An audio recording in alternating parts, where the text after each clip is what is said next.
Welcome to the Arabesque Scissors YouTube channel. I'm Ali Phillips, and in this video I'll show you how to take the little mat that we began in parts 1 and 2, how to bind it and how to add this sweet little piece of trim to finish it off. Now if you love sewing instructional videos like this, please consider giving this video a like and hitting that subscribe button. So to get started on finishing your little applique piece, you need your finished piece. And this needs to be trimmed to 6.5 inches square. So you're going to want to do that evenly. So you have the 3 1/4 line going through the center here, and just measure 3 1/4 on all sides so that you've trimmed it to exactly 6.5 and it's nice and central. We're also going to need some batting, trimmed a little bit larger than your square to start with. And I'm going to do a double layer of batting today because I love the super puffy effect that you can achieve when you do double batting. And then you're going to need some backing fabric, which is slightly bigger than both of these again.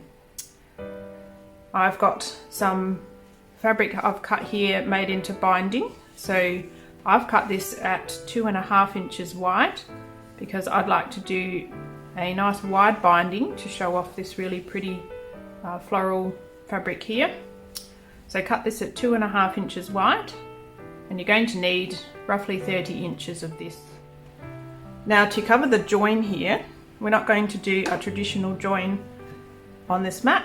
I've got a very simple way where we just butt the raw edges of the join up against each other, and we cover that with a piece of decorative trim. So you can use lace. For this particular mat, I'm actually using just a leather tag with my design name on it.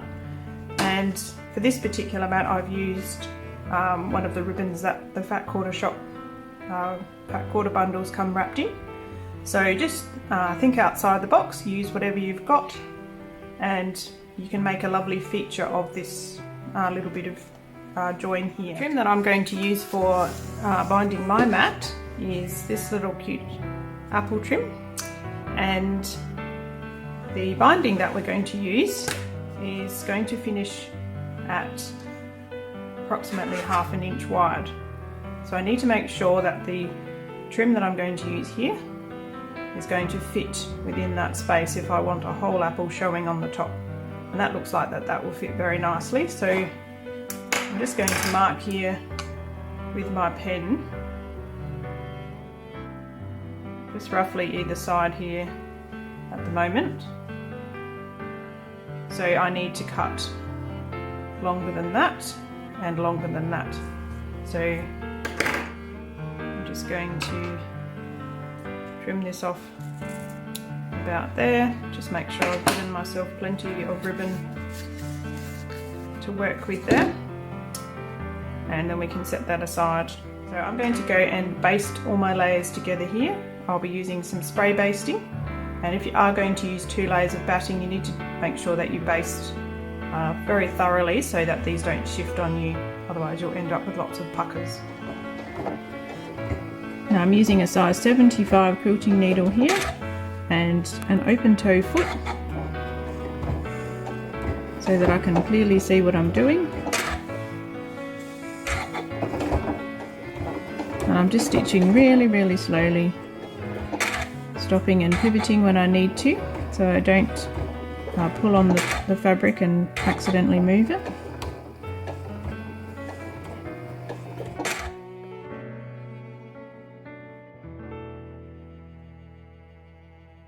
I'm going to pull on my top thread here and just pull my bobbin thread up to the top just to start with, so that at the end I can go back and bury all of those threads there.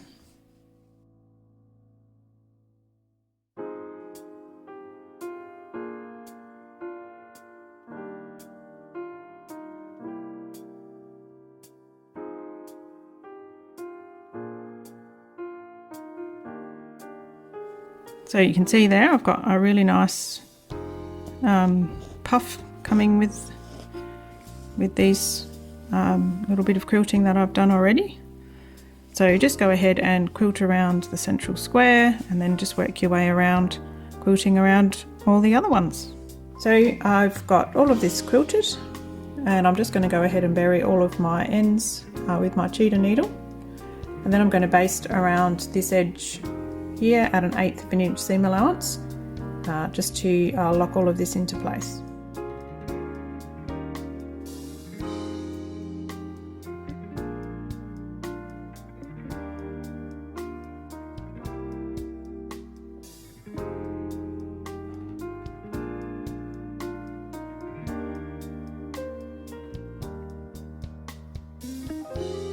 So I have my mat all quilted and basted. So now we're going to prepare to do the binding, and the way we're going to do this is I'm going to rule just 1/4 of an inch in along every side here. So you can measure this if you like.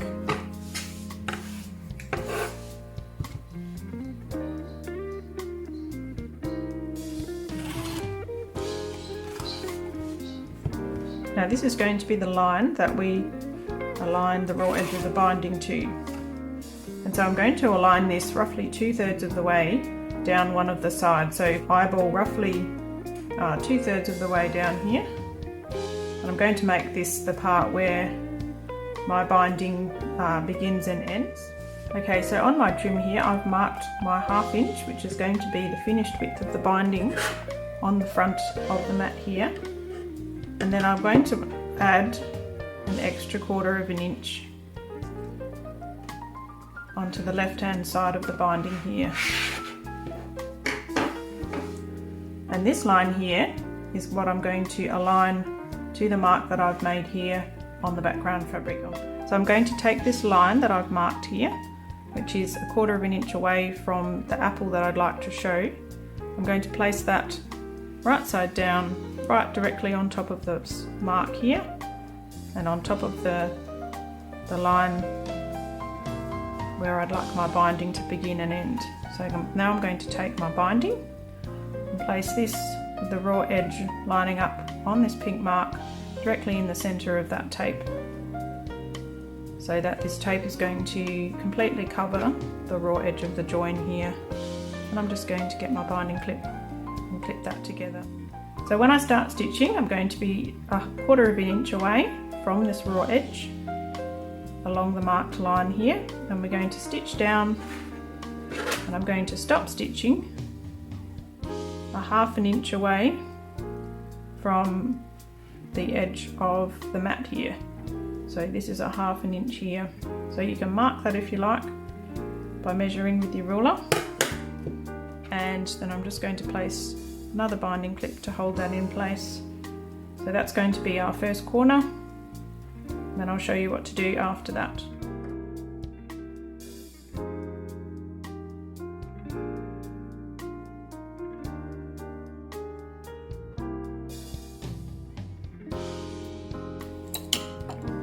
So just going down here, I'm going to stop right on this dot here, and I'm going to backstitch.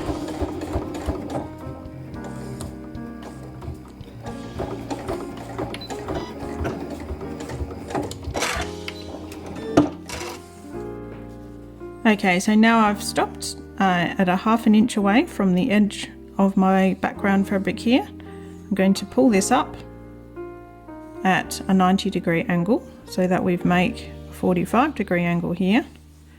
I'm going to turn my work, I'm going to fold this down, I'm going to align this with the very top edge of the background fabric here. And I'm going to line up this raw edge with this pink edge here again. So you can place a clip there if you'd like. And then off you go again, and we're going to, once again, we're going to stop at 1/2 inch away from the edge of the background fabric here.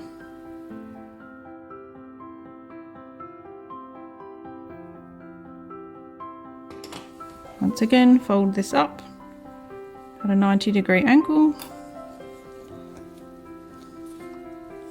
then fold this down and line this up with the very edge of the pink line that we've got here, so that this top fold is parallel with this edge.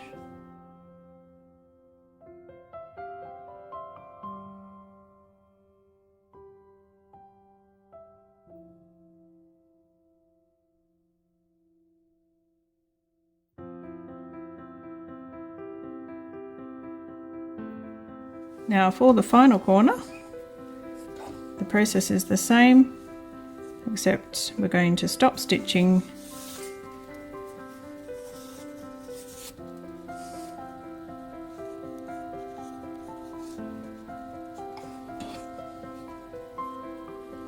when we line up directly with the beginning of the binding.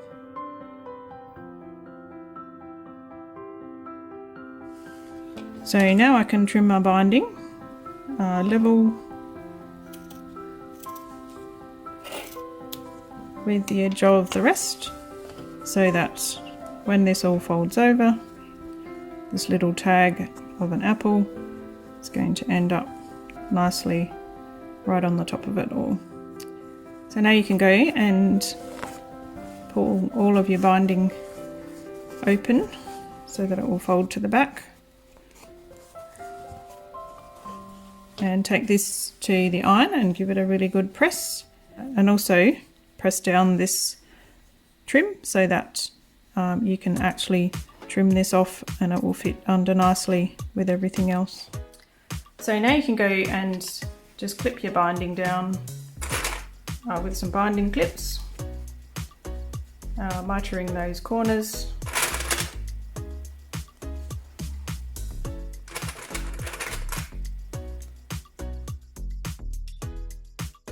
Now when we get around to where the binding joints, I'm just going to make sure that those two ends are meeting on the back, and then fold my ribbon down to cover that. And I'm just going to trim just enough of it back here so that I can tuck this in and under.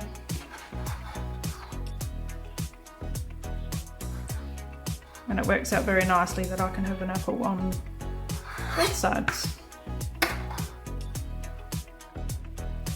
And you can even use a little bit of glue here just to tackle this down where you'd like it to be.